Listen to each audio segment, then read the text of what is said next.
Hey everybody, Skinny K here, coming from 90 degrees today. It's fucking blistering hot. I'm sitting in front of my fan here.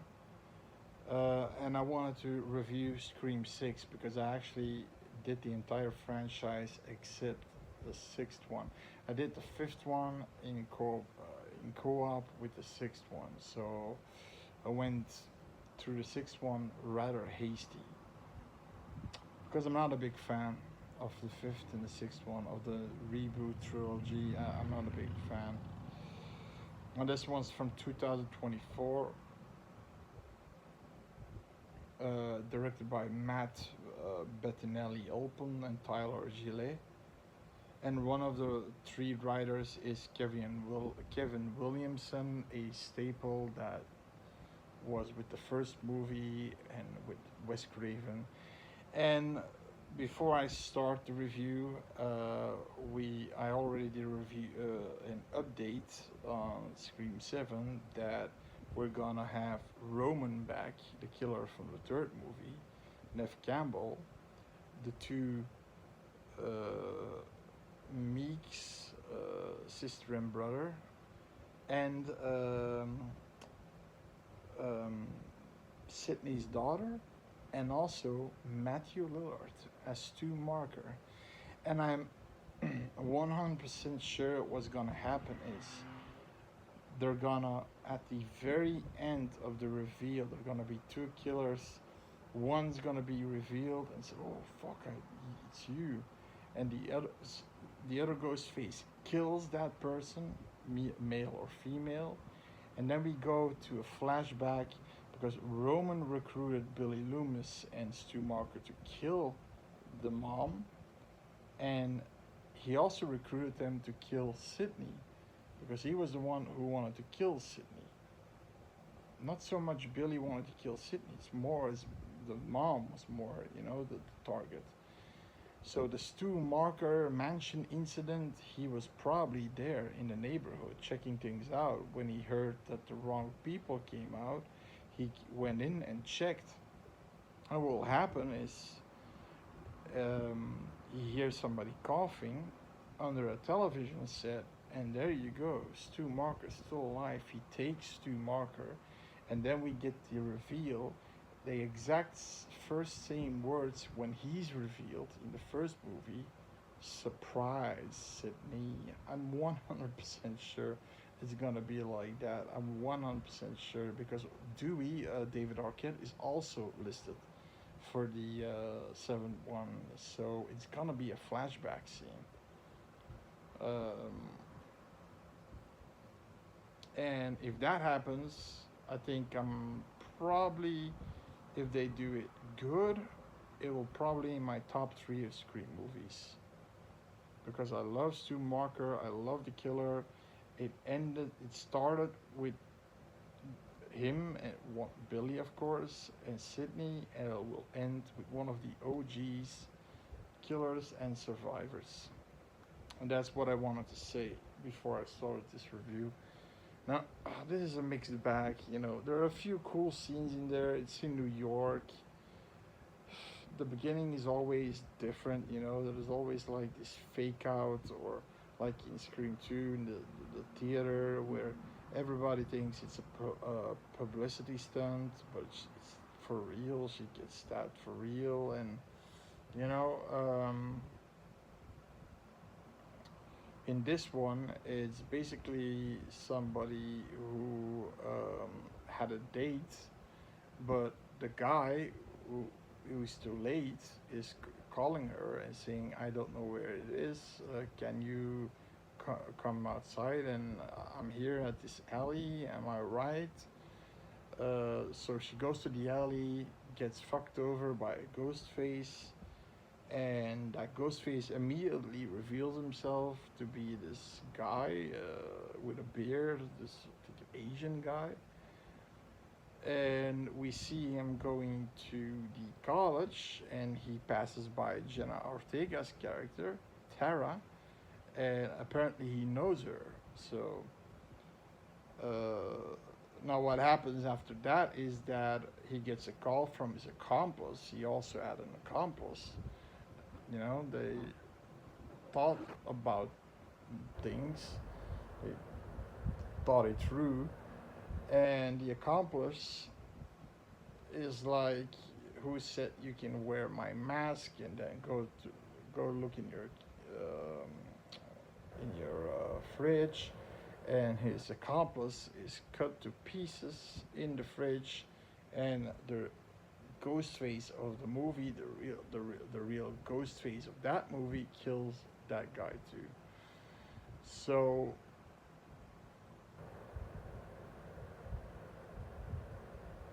apparently there's a cult now of ghost faces, um, copycat killers, and so on and so on.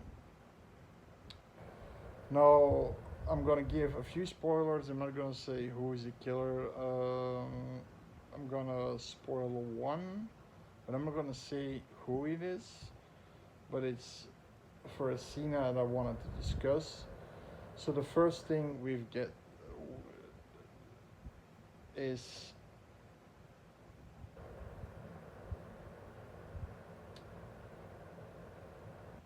this scene that I wanted to talk about, is the mini market scene. So he's chasing Sam and Tara, the two sisters, into this convenience store, and they say, help us, they're attacking us. So there are at least two guys there and one clerk with a shotgun, and the one of the guys is this big dude. He gets stabbed a bunch. Then the clerk is like, hey, you. He gives him time to dodge. Boom, he says. Then he's looking.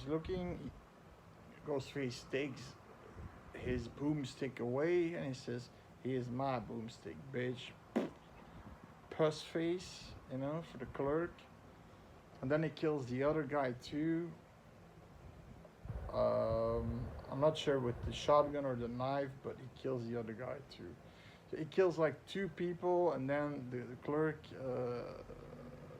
tries to shoot him, and it doesn't work. But the police is coming, so he runs out of Dodge, and they're saved for the moment.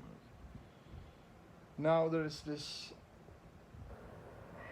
and that was a good scene because Ghostface taking a shotgun, being a little bit inventive. That was interesting. That was interesting.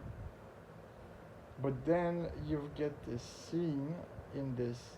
It's not a dormitory, but an apartment they're sharing because it's college, New York. It's expensive, and they're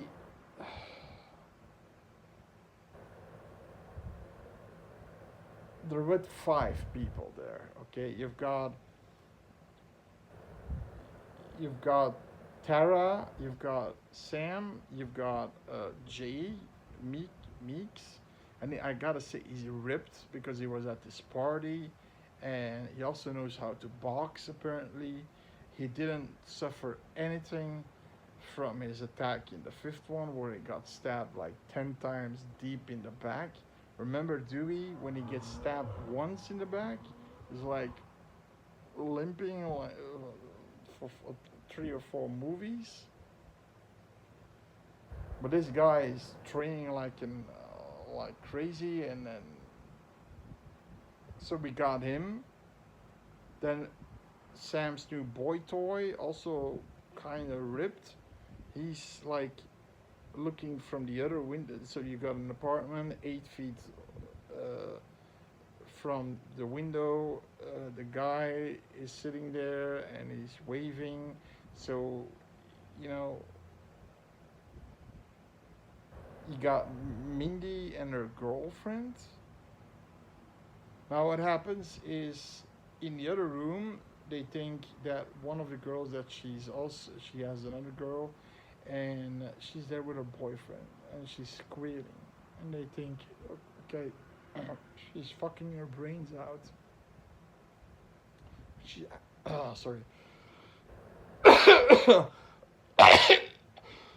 Oh my god, it's the heat. So she's fucking her brains out, but she's actually being slaughtered by a ghost face.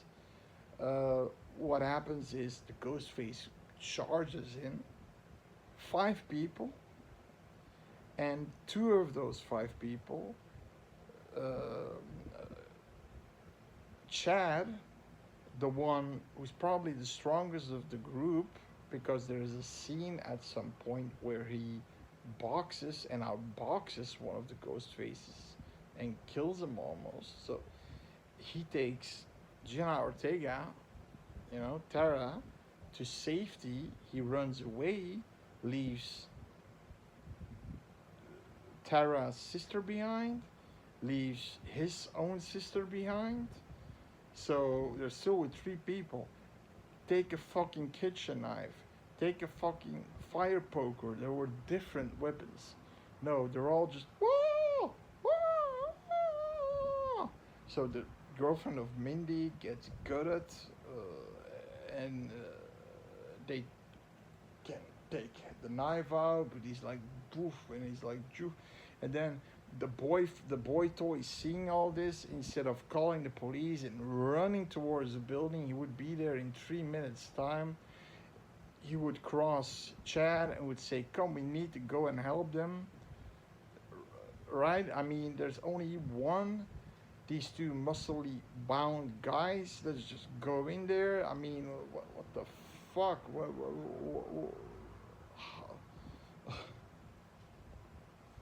It's cool to see Ghostface in this movie attack multiple people at a time, but this was just, I mean, there were kitchen knives, there were fire pokers, there were, I mean, a fucking remote control of a fucking television to fucking brain. I mean, there were so many things lying around to use as a weapon. No, they're just. And then Chad in the middle of the stairs says, "Oh shit!" And then he decides to come back, but he can't get in anymore because the Ghostface closed the door. So what they're doing is they go to the other room. They see the girl who was fucking her girlfriend dead in the bed, slaughtered, and then we see the boyfriend in the bathtub, and then they are going, with this ladder to the other guy on the other side, Sam's boy toy, who just stays there and no. Okay. He did call the police though, but okay. So they're holding the door back for this ghost face. He's pretty giving it his all to get in there. And eventually, Mindy's girlfriend says, you go, I'll keep him back. Then eventually she goes, but Ghostface already got in. And then basically capsize the stairs that connect with the other guy's apartment, and she falls to her death. But that was, I mean, they were with 5 people against one ghost face. Kitchen knives, butcher's knives.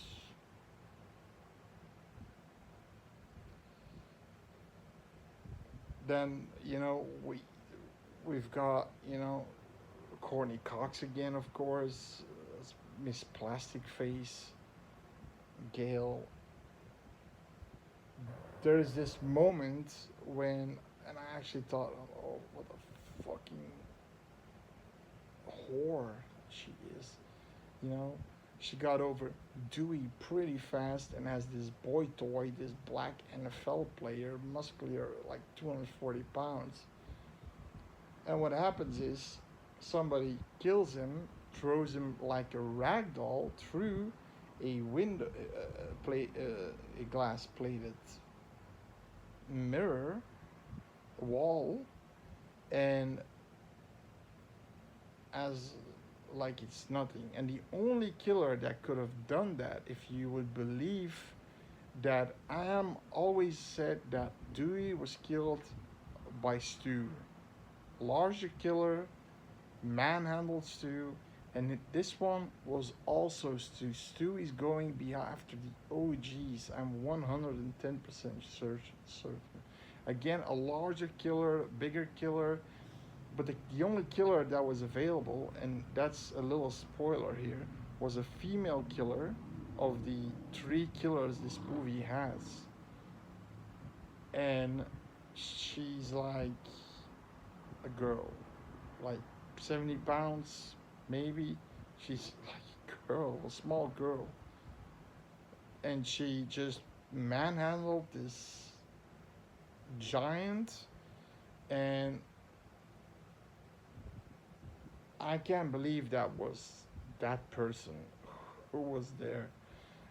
And for the sake of being Stu, he almost got her. He stabbed her multiple times, and then he wants to deliver the final stab. But then Hello. Hello, the Gail.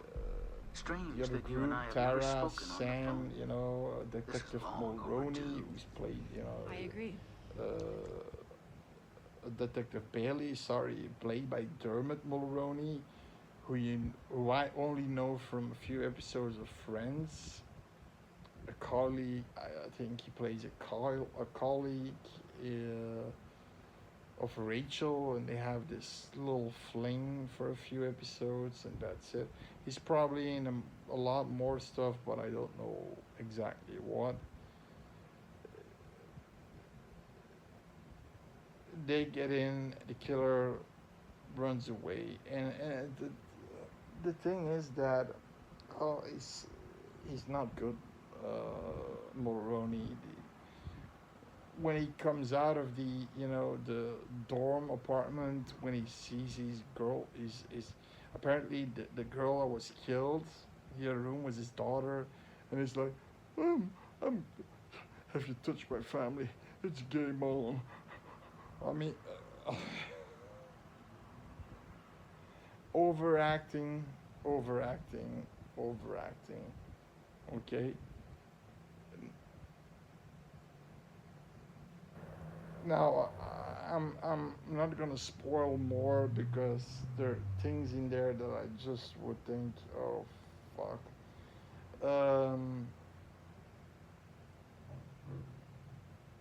There's this scene where, like I said, that's also a little spoiler. Jay takes on one of the ghost faces. He's outboxing him, right? Joof, joof, joof, joof, joof. He's ready to kill him, and then another ghost face comes from the corner and stabs him, and he gets literally stabbed like a fucking pincushion by these two ghost faces in the neck and the chest area. He's bleeding, he's sitting on his knees, trying to yell something to Tara to get the fuck out of, and whatever. Oh, Jesus Christ. And small spoiler, he's alive. So the guy who got stabbed 10 times in the fifth one and then got stabbed 20, 30 times in the sixth one is still alive. And he will be in the seventh movie. Okay. And that's what I don't like in these more recent horror movies. People die, knife stabs are like paper cuts nowadays. If you get stabbed, it's like no biggie, just put a band-aid on, and it's weird. It's like people are more immune to stabbings and other assaults. It's in like in 70s and 80s movie, if you get stabbed in the fucking face, in the neck, you're fucking gone. Look at the Prowler, when he kills, he just puts that knife through one of the one of the counselors, guidance counselors from the party's neck. Dead meat. But that's the same what's happening to Jay. He gets stabbed in the neck multiple times. Now, Anna, what's her name? Hayden Panettiere is in there too as Kirby. She's back from the fourth movie. She was a popular figure in the fourth movie because she was kind of the sexy, hot Randy, female Randy, because she knew a lot about horror movies too. But there's something happened to her. Her face is like completely puffed up, like a marshmallow head, blonded hair. It looks weird. It looks weird. Her body composition looks weird. She was actually a very sexy lady in the. She had brown skin of the sun, and she had this kind of. She was a sexy woman, but then she looks. I think Gail says something like, "You look like a zealot." I mean, it's something like that. But she's an FBI, so she's working with Mulroney with Bailey on the case, and then we get the infamous, whiteboard with all the killers, and she's going them all. She's going them. He was like Roman. Kudos for ingenuity. He was the only killer back then, but then when we get to Stu, there's a big ass question mark. So, and also when Mindy is alone with Kirby, she says Stu is alive. I believe Stu is alive. Kirby doesn't answer. Now, as an FBI agent, I would know that he would be, I mean, alive or missing, MIA, right? He may be killed, but you don't know. But maybe she couldn't say that because of confidentiality or something. It's confidential. But there's also the same television set that killed Stu, and with Stu it was like a foot high, and here it's like 4 feet high, and one of the killers gets the television set on his fucking face, and still alive, coming out of nowhere, attacking again. So there, I mean. They blasted you with clues in this sixth one about Stu Markers. His secrets. Is the fact that he may be out there.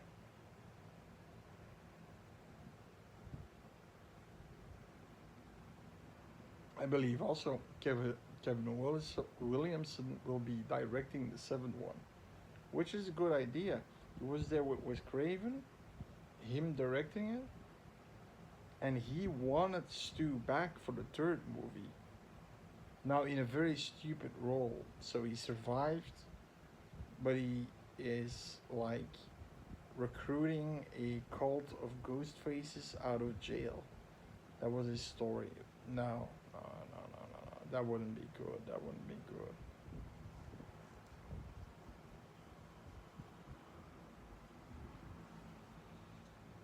Skeet Ulrich, of course, is there again. With the CGI face that he looks a little bit younger. With the same haircut he had in the original, the first movie, with the white shirt.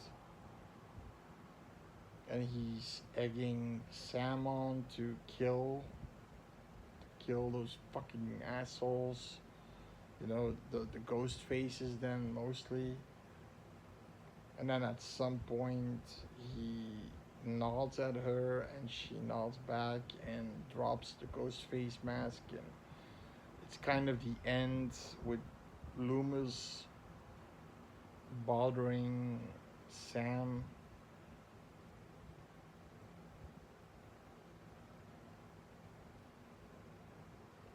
Like I said, this movie is a mixed bag. It's a mixed bag. There's this one cool scene where Mindy is on the metro with another guy she think is the killer. This wimpy dude who was the nerd of the group, and she does not want him in her, in the neighborhood. She's sitting there. He's standing there. He's looking at her. Well, it's Halloween, so everybody's wearing these ghost face masks, and at some point it's getting really tight, and any one of these people can be the real ghost face killer. So she's like, oh no, fuck, fuck, fuck. And of course, like I already knew, she gets stabbed by one of them was one of the ghost face killers. So the nerd guy comes to her rescue, but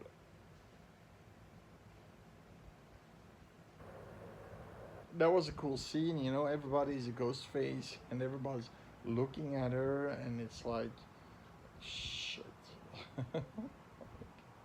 I'm getting out of this. So, you know, concluding this review, it's Scream 6 has some cool scenes, but always combined with something stupid, like, the shotgun guy, the clerk, saying, "Hey, you there!" And he's saying he can just jump away. It gives him a warning to dodge and blow, miss like a mile. Then in the apartment, when they're actually with five people, two of them just escape and leave everybody just there. Two of them who they leave there are their sisters. I mean, and the reason why he does that, Jay, with Jenna Ortega, is because he's infatuated with her. And then, like I said, Jay being a pincushion and then survives again. How? The only way to kill somebody is put him in the blender. Like Halloween Ends. Put him in the blender. Crowd surfing him in the blender. Hamburger meat, then you're dead.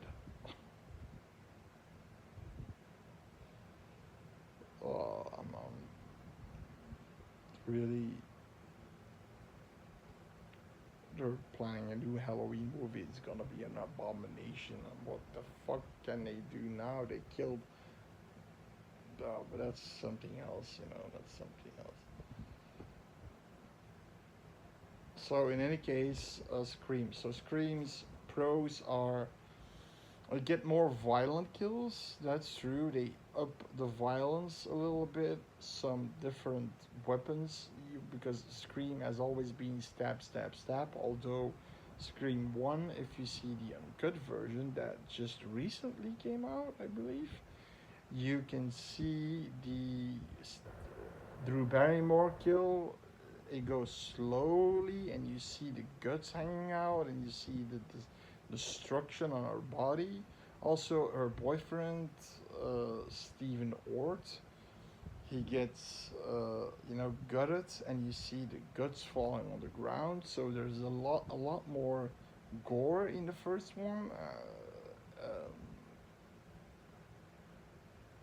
If you see the uncut version, I have not yet seen it, but I heard about that they put the camera longer on these two people because they were killed the most violent way, in my opinion, in the entire movie and in the entire franchise almost. Like I said, in the Scream 6, you have some gutting, like Mindy's girlfriend. her guts are hanging out and she's pushing it in, and there are a few more, you know, gnarly scenes, but that's a pro for the Scream movie. You have some cool moments like in the convenience store, but then you got stupid people and the killer just attacking five people, but then the stupid decision that they don't take a weapon. They're in the kitchen, standing in the kitchen. You have this block of butcher's knives, and they just two of them run away. The strongest one of the group runs away, and yeah, it's something different. Yeah, that's true, but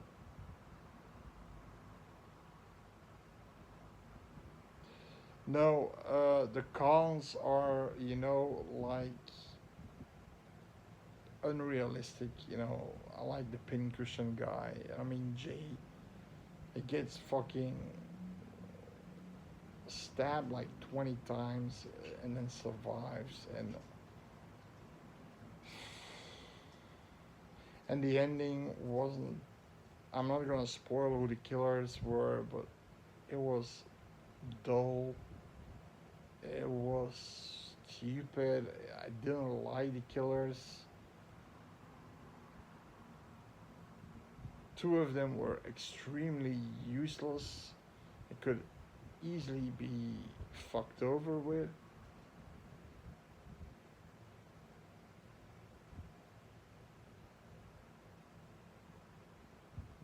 And Kirby's there to be Kirby, FBI agent, but not really. She's not really giving intel. She should know if like Stu is alive or something. I mean, in any case, I'm giving this movie a 5 out of 10. Um, Maybe you'll enjoy it more than I do, but a, the fifth one I gave a 4.5. I did not like it, really did not like it. So this one I give a 5. So there you go. See you later, and hope you subscribe and for more horror fun updates and whatever. See you later. Bye.